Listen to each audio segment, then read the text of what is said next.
तर भोंदू अशोक खरात प्रकरणी आता सुनावणीला सुरुवात झालेली आहे। नाशिक जिल्हा सत्र न्यायालयात भोंदूबाबा अशोक खरात प्रकरणी सुनावणीला सुरुवात झाली आहे। अशोक खरातला कोर्टात व्हीसी द्वारे हजर करण्यात आलेला आहे। न्यायमूर्ती श्रीमती बी इन इचपुराणी यांच्या न्यायालयात सुनावणी सुरू झाली आहे। आरोपीचे वकील सचिन भाटे न्यायालयात दाखल झालेत, तर सरकारी वकील शैलेंद्र बागडे हे देखील न्यायालयात हजर झालेले आहेत। अशोक खरात प्रकरणाचे तपास अधिकारी किरण कुमार सूर्यवंशीही न्यायालयात दाखल झालेले आहेत। न्यायाधीश आता आरोपीला नाव विचारत आहे। सुनावणीला सुरुवात झालेली आहे। आज भोंदू अशोक खरातची पोलीस कोठडी संपलेली आहे आणि त्यानंतर आज त्याला पुन्हा कोर्टात हजर केले जात आहे। आपले प्रतिनिधी शुभम बोडके आपल्या सोबत आहे। शुभम, आज पुन्हा एकदा खरातला कोर्टात हजर करण्यात आलेले आहे। सुनावणी सुरू झाली आहे, नेमकं काय घडतंय?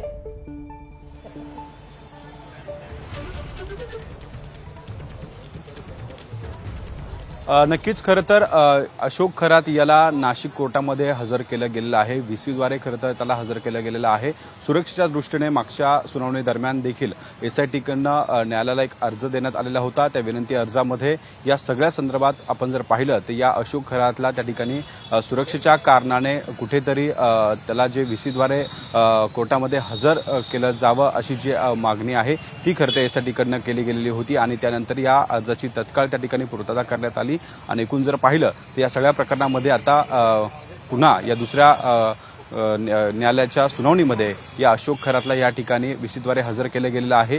खरं तर सुनावणी त्या ठिकाणी सुरू होते आणि एकूण जर बघितलं तर त्या ठिकाणी या दुसऱ्या गुन्ह्यामध्ये त्याची आज जी 7 दिवसांची पोलीस कोठडी आहे ती खरं तर त्या ठिकाणी संपलेली आहे आणि आज त्याला त्यामध्ये कोर्टात हजर केलेलं आहे। एकूण जर बघितलं तर या 7 दिवसांच्या पोलीस कोठडीमध्ये जर पाहिलं तर महिलांच्या लैंगिक अत्याचाराच्या प्रकरणात ज्यावेळी या महिलेला त्या ठिकाणी लग्नाचं आमिष दाखवलेलं होतं, सोबत या ओकस कार्यालयामध्ये तिच्यावर वारंवार अत्याचार केलेले होते आणि त्यानंतर तिला त्या ठिकाणी गर्भपाताच्या गोळ्या देखील त्या ठिकाणी दिलेल्या होत्या। त्यामुळे या सगळ्या प्रकरणाचा तपास खरं तर एसआयटीकडनं केला जात असताना काही महत्त्वाचे जे पुरावे आहेत ते कोर्टासमोर सादर करण्यात आलेले होते।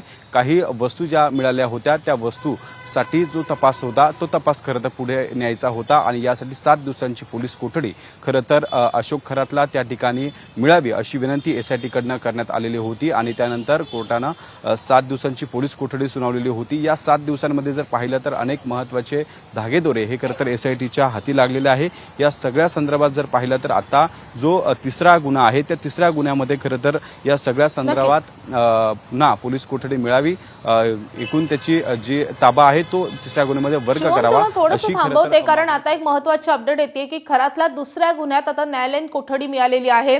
ज्या गुन्ह्यासाठी त्याला गेल्या आठवड्यात पोलीस कोठडी मिळालेली होती त्यानंतर आता त्याला दुसऱ्या गुन्ह्यात न्यायालयीन कोठडी मिळालेली आहे अशी माहिती समोर येते। शुभम, कोर्टामधल्या सुनावणी संदर्भातले अपडेट तुझ्याकडून जाणून घेत राहू। सध्या धन्यवाद या सगळ्या सविस्तर माहितीसाठी। एबीपी माझा, उघडा डोळे बघा नीट।